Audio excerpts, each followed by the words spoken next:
Hello my dear family, তোমরা সবাই কেমন আছো? আশা করছি তোমরা সবাই ভালো আছো। তো দেখো, এখানটায় আজকে বানিয়েছি সাবুর ফুলকো ফুলকো লুচি আর সাথে আলুর দম মটরশুঁটি দিয়ে। কিভাবে বানালাম তোমাদের সাথে একটু শেয়ার করি চলো। তো দেখো, এখানটায় আমি 2 কাপ বড় দানার সাবু নিয়ে নিয়েছি। এখন এগুলোকে আমি শুকনো খোলায় ভেজে নেব।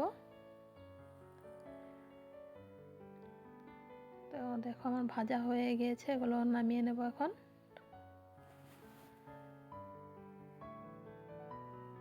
এগুলো ঠান্ডা হতে দেব। ঠান্ডা হওয়ার পর আমি মিক্সিতে গুঁড়ি করে নেব। দেখো, মিক্সিতে গুঁড়ি করে আমি একটা চালনির সাহায্যে এটা চেলে নিচ্ছি, দানা দানাটা থাকবে না।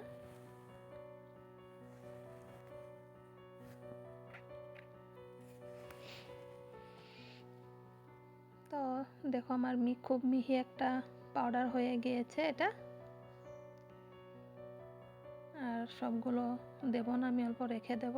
আর অল্প দিয়েছি একটা বলে, আর 2 চামচ ঘি দিয়ে দিয়েছি, আর কস্তুরি মেথি দিয়ে দিয়েছি, আর দিচ্ছি স্বাদ মতো নুন, আর অল্প চিনি দেব। আর আমি আগের থেকে আলু সিদ্ধ করে একটা গ্রেট করে রেখেছিলাম আলুগুলো, সেগুলো দিয়ে আমি একটু একটু জল দিয়ে দেব, বেশি জল দেব না।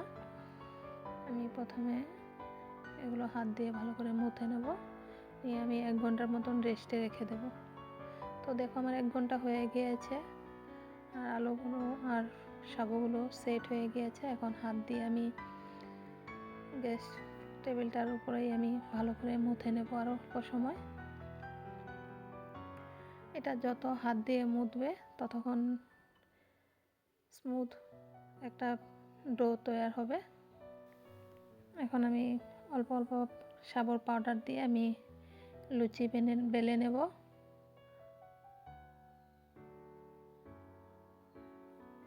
আর আমার একটা গ্লাস ছিল, সেটা দিয়ে আমি গোল করে শেপ দিয়ে দেবো। ওটা এখন গোল করে শেপ দেওয়া যেগুলো ছিল সেগুলোকে আবার আমি অল্প বেলে নিচ্ছি। বেশি পাতলাও করব না, বেশি মোটাও করব না, যেরকম লুচি বানায় ওরকমই করব। এখন কড়াইতে সাদা তেল দিয়ে আমি এক এক করে সবগুলি লুচি ভেজে নেব। আর তোমরা কে কোথায় থেকে আমার ভিডিওগুলো দেখছো কমেন্টে জানিও। আর আমার ভিডিওগুলো যদি তোমাদের মন পছন্দ হয় তাহলে লাইক কমেন্ট শেয়ার করে দিও, আর পেজটাকে ফলো করে দিও।